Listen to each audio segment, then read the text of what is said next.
ግንቦት 30 ዘይንገርን ክቡርን ሓጎስ ነዚ ከይረእኽምዎ ተፍቅርዎ ሕጅውን ከይረእኽምዎ ብኡ ተኣምኑ ዘለኹም ነቲ መደምደምታ እምነትኩም ንሱ ድማ ምድሓን ነፍስኹም ምስ ረኸብኩምዎ ብዘይንገር ክቡርን ሓጎስ ትሕጐሱ ኢኹም።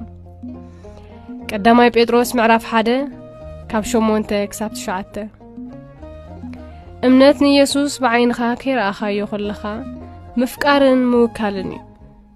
እዚ እምነት ድማ ኣዝዩ ዓሚቕ ሓጎስ እዩ ዘምጽእ ቃላት ዘይገልጹ ሓጎስ ምኽንያቱ ኣብቲ ዘለዓለማዊ ተስፋ ድሕነት ዝተሰረት ሓጎስ ስለ ዝኾነ ዘጋጥም የጋጥም ብዘየገድስ እዚ ሓጎስ ግን ቀጻሊ እዩ።